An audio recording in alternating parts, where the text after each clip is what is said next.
विश्व के सभी मेरे साथियों को राजरत्न अंबेडकर की ओर से जय भीम, नमो बुद्धाय। द अनटोल्ड अंबेडकर के 8वें भाग में आप सभी लोगों का स्वागत है। इस भाग में हम लोग देखेंगे कि भारत के लोगों को वोट का अधिकार कैसे मिला। अंग्रेजों ने भारत को आजाद करने के लिए क्रमबद्ध तरीके से इस देश के लोगों को हक और अधिकार देने की शुरुआत कर दी और इसी इनिशिएटिव को लेते हुए उन्होंने 1917 में एक कमिटी का गठन किया और उस कमिटी का नाम था साउथ ब्यूरो कमिटी।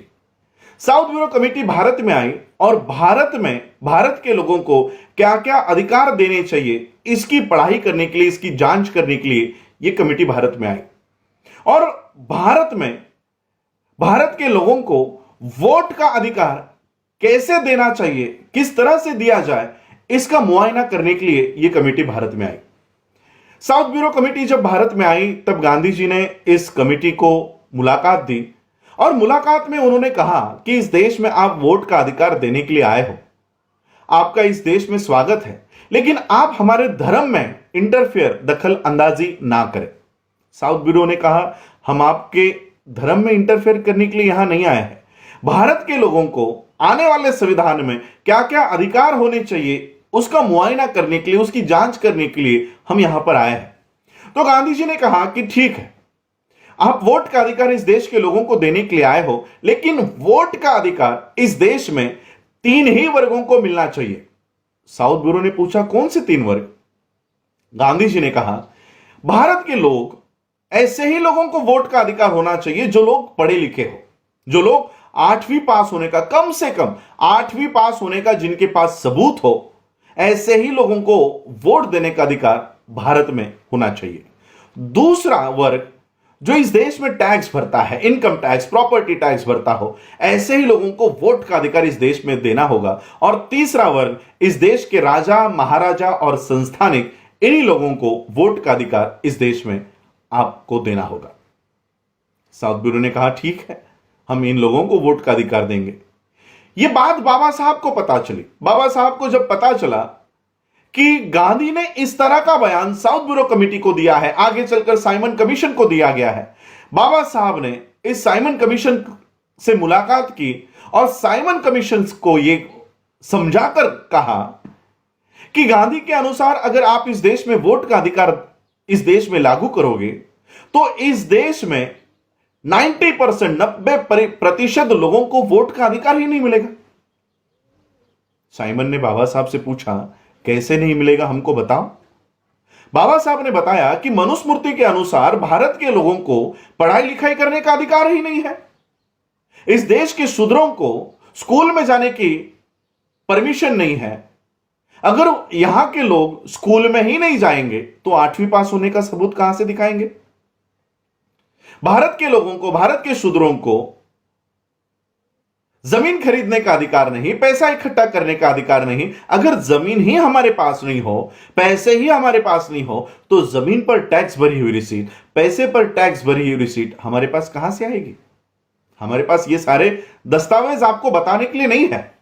तो साइमन ने बाबा साहब से पूछा तो इस देश के लोगों को, सभी लोगों को वोट का अधिकार देना हो तो हमको क्या करना होगा? बाबा साहब ने कहा कि पहली बात तो हम आपको कोई 8वीं पास होने का और इनकम टैक्स और प्रॉपर्टी टैक्स की कोई रिसीट नहीं दिखा सकते। तो साइमन ने बाबा साहब से पूछा तो क्या करना होगा कि जैसे हम भारत के सभी लोगों को वोट देने का अधिकार दे सके? बाबा साहब ने कहा एक बात है जो हम आपको साबित करके दे सकते हैं। साइमन ने कहा कि वो कौन सी है? बाबा साहब ने कहा कि हम इस देश में जन्म लेते हैं, हर साल हमारी उम्र बढ़ती है और इसलिए आपको इस देश में अगर वोट देने का अधिकार देना है तो आप हमारी उम्र के आधार पर दीजिए। साइमन को बाबा साहब की इस बात को कबूल किया। साइमन ने इस बात को कबूल किया और एडल्ट फ्रेंचाइज नाम का आर्टिकल उन्होंने तैयार किया। एडल्ट फ्रेंचाइज, उस समय का एडल्ट फ्रेंचाइज, 1919 का एडल्ट फ्रेंचाइज कहता है कि भारत के 21 साल के हर एक स्त्री को और हर एक पुरुष को भारत में वोट का अधिकार होगा। यह डॉक्टर बाबा साहब अंबेडकर जी के वजह से भारत के सभी लोगों को वोट देने का अधिकार मिला। एक तरफ बाबा साहब ने भारत के सभी लोगों को वोट देने का अधिकार प्राप्त कर लिया और भारत के लोगों को समझाया कि मैंने आप लोगों के लिए इतना बड़ा अधिकार आप लोगों को दिया है, इसको नमक और मिर्ची की तरह छोटा मत समझो। मैंने आप लोगों को इतने बड़े अधिकार दे दिए हैं, आप लोग इसको कम मत समझो। आज बाबा साहब ने इस देश के लोगों को जो अधिकार दिया है, हवा में उड़ने वाले लोग, चाहे वो मोदी हो या गांधी हो, ये एक दिन के लिए जमीन पर उतरते हैं और केवल जमीन पर नहीं उतरते। भारत में हमने देखा दिल्ली के इलेक्शंस के समय, उत्तर प्रदेश के इलेक्शंस के समय, कि जो लोग अपने आप को राजा समझ बैठे हैं, अपने आप को हुक्मरान समझ बैठे हैं, वो लोग भारत के लोगों के पैर धो रहे थे। वो लोग गली गली में उतर के, हवा में उड़ने वाले लोग पर्चे बांट रहे थे। ये मजबूरी इस देश के इन हुक्मरान लोगों के ऊपर डॉक्टर बाबा साहब अंबेडकर जी की वजह से आई है।